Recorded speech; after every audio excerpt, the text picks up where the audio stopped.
अगर लुइस और क्लार्क अमेरिकी महाद्वीप को अपने साथ लाई सारी खाने की चीजों, पानी और हवा से पार करने की कोशिश करते, जो वो अपने और अपने घोड़ों के लिए 3 साल के अंतर महाद्वीपीय सफर को ध्यान में रखकर लाए थे, तो वो महाद्वीप को पार नहीं कर पाते। वो ये इसलिए कर पाए क्योंकि वो वहीं के माहौल में मौजूद संसाधनों का इस्तेमाल कर रहे थे। हमें मंगल ग्रह पर भी वहीं के संसाधनों पर गुजारा करना पड़ेगा। एक बंजर बर्फीले ग्रह पर किस तरह जिंदा रहा जाए, ये सीखना ही इस साहसिक अभियान का मकसद है, जो यूटा के रेगिस्तान के सुदूर जंगली इलाके में चल रहा है। मंगल तक पहुंचने और वहां के बेहद मुश्किल वातावरण में जिंदा रहने की ये कोशिश हमारी टेक्नोलॉजी और इंसान की सहनशीलता को नई ऊंचाइयों तक ले जाएगी। जब हम चांद पर गए, तब नासा ने अपनी क्षमताओं को धीरे धीरे परखा था। नील आर्मस्ट्रांग और बज एल्ड्रिन ने चांद पर कुछ ही घंटे बिताए थे। फिर अपोलो 17 से एस्ट्रोनॉट्स ने वहां 3 दिन से भी ज्यादा बिताए थे। लेकिन मंगल ग्रह पर जाने के लिए हम ऐसे छोटे छोटे कदम नहीं उठा सकते। जैसे ही पृथ्वी और मंगल सही तरह से एक सीध में आएंगे, हमें सिर्फ रॉकेट पावर के जरिए वहां पहुंचना होगा। जैसे ही वहां दल उतरेगा, उन्हें वापस आने के लिए 1.5 साल तक इंतजार करना होगा, जब तक पृथ्वी और मंगल एक बार फिर सीध में नहीं आ जाते। हम इतने लंबे समय तक रहने के लिए भरपूर खाना और पानी नहीं ले जा सकते। हमें बंजर और बर्फीले ग्रह पर वहीं के संसाधनों पर गुजारा करना होगा। क्या ऐसा हो सकता है? ये पता लगाने के लिए दुनिया भर से आए 7 वैज्ञानिकों, इंजीनियरों और छात्रों का दल यूटा रेगिस्तान के एक अस्थायी बेस में रह रहा है, जिसे मार्स डेजर्ट रिसर्च स्टेशन कहते हैं। मार्स सोसाइटी, जिसका मैं प्रमुख हूँ, उसके प्रैक्टिस मार्स मिशन है।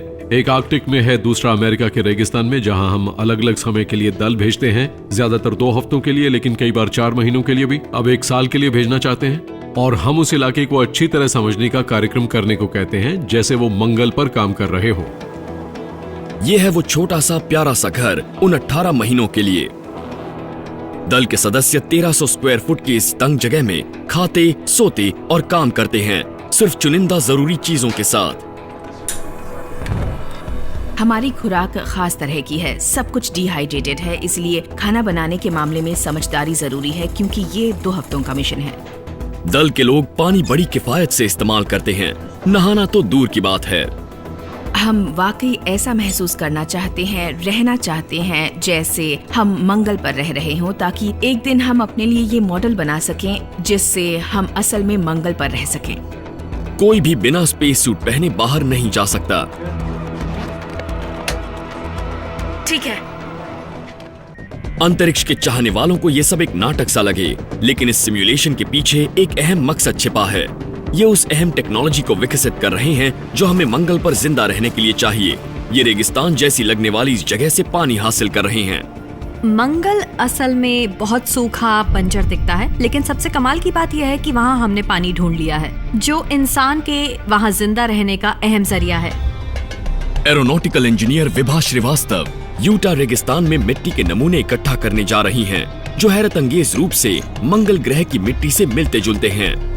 इस मिट्टी में लोहे की मात्रा काफी ज्यादा है, ठीक वैसे ही जैसे कि मंगल की सतह पर मिट्टी होती है। ध्रुवों पर होने के अलावा मंगल की सतह पर कहीं बर्फ नहीं है, लेकिन वहाँ पानी जरूर है, जो मिट्टी के खनिज तत्वों में मौजूद है। विभा के सामने पानी को बाहर निकालने की चुनौती है। असल में मुझे ये पता करना है कि क्या कहीं सतह की परत के नीचे रुका हुआ पानी तो नहीं है। लगता है सूरज लगभग डूब गया है और अब हमें सब समेटकर जल्दी वापस जाना होगा।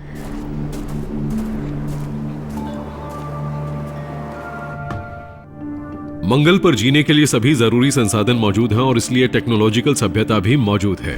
और अगर हम अपने समय में मंगल पर जा सकें और वो पहला छोटा कदम रख सकें, वो पहली छोटी चट्टान मंगल पर रख सकें, तो अब से शायद 500 साल बाद वहां पर मानव सभ्यता की एक बिल्कुल नई शाखा, शायद कई शाखाएं हमें नजर आएंगी। लेकिन ये पहले कॉलोनिस्ट एक और चुनौती का सामना करेंगे, और ये सभी चुनौतियों में सबसे मुश्किल होगी। मंगल की उनकी यात्रा एक तरफा हो सकती है।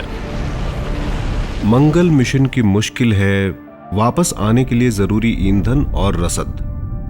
मंगल पर पहुंचने के लिए हर 1 किलो ईंधन के एवज में आपको 15, 20 या 30 किलो का प्रोपेलेंट पृथ्वी से भेजना पड़ता है, सिर्फ उस प्रोपेलेंट को मंगल तक पहुंचाने के लिए, ताकि वो आपको वापस ला सके।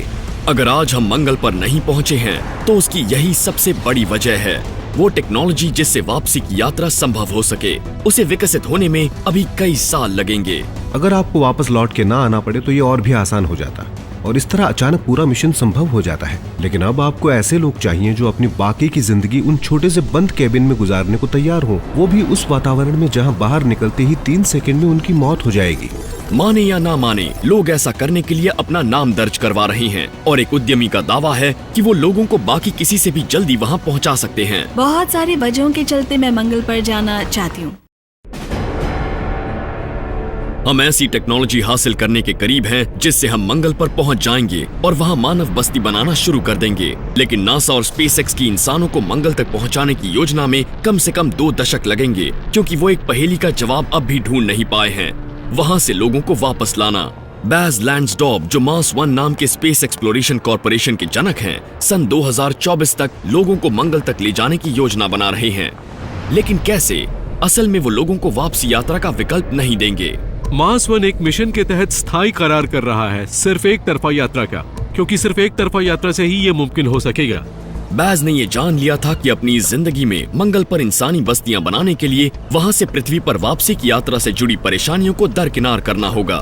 इंसान को भविष्य में बहुत जल्द मंगल पर भेजने के लिए स्थायी तौर पर वहां भेजने जैसे करार से बढ़कर और कोई रास्ता नहीं है, क्योंकि वापसी यात्रा के मिशन में काफी जटिलताएं हैं। अगर मंगल पर वापसी यात्रा के लिए कोई रॉकेट खड़ा भी होता तब भी मैं स्थायी तौर पर वहीं रहने वाला मिशन चलाता, क्योंकि अगर आप मंगल पर ही बस जाते हैं तो ये सचमुच मानव जगत के लिए एक मील का पत्थर साबित होगा। मार्स 1 लॉकहीड मार्टिन के साथ मिलकर एक तरफा यात्रा वाला स्पेसक्राफ्ट बना रहे हैं, लेकिन इसमें और भी बड़ी चुनौती है। भला कौन ऐसा जांबाज होगा जो अपनी मर्जी से अपनी बाकी जिंदगी अंतरिक्ष के जहरीले ग्रह पर एक बेहद तंग जगह में बिताने को तैयार होगा? मैं मंगल ग्रह पर जाना चाहता हूँ, क्योंकि पता नहीं कब से ये मेरा एक सपना रहा है। मैंने विज्ञान और इंजीनियरिंग दोनों में बहुत पढ़ाई की है। क्योंकि मुझे मजाक पसंद है। मैं वादा करती हूँ कि मैं मंगल पर सबसे ज्यादा मजाकिया लड़की होंगी। हाँ, अगर आपने किसी टॉप कॉमेडियन को वहाँ बुला लिया तो मेरा नंबर दूसरा होगा। मैं वहाँ डांस करना चाहती हूँ। मैं वॉलीबॉल खेलता हूँ, स्नोबोर्ड, स्कूबा डाइव करता हूँ।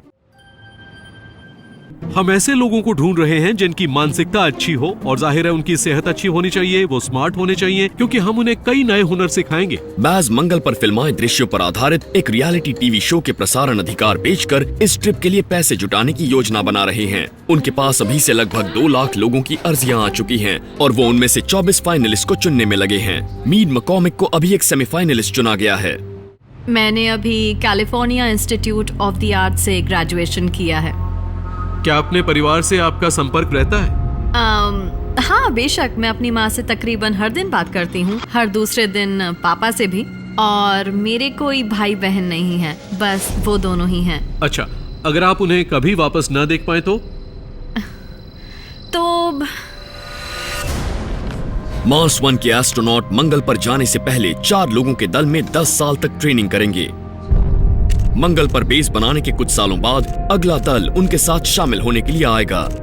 शुरू के कुछ सालों में निर्माण स्थल पर बहुत ज्यादा काम होगा, खासकर पहले के कुछ महीनों में, जैसे मॉड्यूल्स को एक दूसरे से जोड़ना, सोलर पैनल लगाना, ग्रीन हाउस के साजो सामान को लगाना। मंगल ग्रह पर बहुत सीमित मात्रा में पानी होगा, इसलिए आपको शायद कुछ सालों तक नहाने को नहीं मिले। अपना खाना खुद उगाना पड़ेगा, आपका ज्यादातर समय वही करने में जाएगा। क्या आपको ये सब सोचकर डर लग रहा है? नहीं, क्योंकि ये अनुभव का हिस्सा है, क्योंकि हर कदम पर आपको वहाँ एक नया अनुभव मिलेगा, कुछ नई चीजें सीखने को मिलेगी। आप मंगल पर जाने वाले पहले शख्स होंगे। हम जो भी करेंगे उसमें कुछ नया होगा, मजेदार होगा। कई लोग ये जानकर बहुत हैरान हैं कि कुछ लोग मंगल पर हमेशा के लिए बसने में दिलचस्पी ले रहे हैं, यानी एक तरफा ट्रिप पर जाने में। लेकिन आपको ये नहीं भूलना चाहिए कि ऐसा हमारे ग्रह पर इतिहास में होता आया है। हमने एक जगह से शुरुआत की थी और पूरी दुनिया में फैल गए। क्या आपको सब कुछ पीछे छोड़ जाना पागलपन नहीं लगता?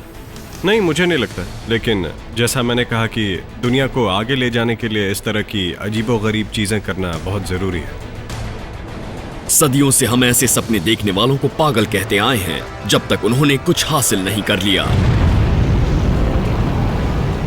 फिर हम उन्हें हीरो कहते हैं।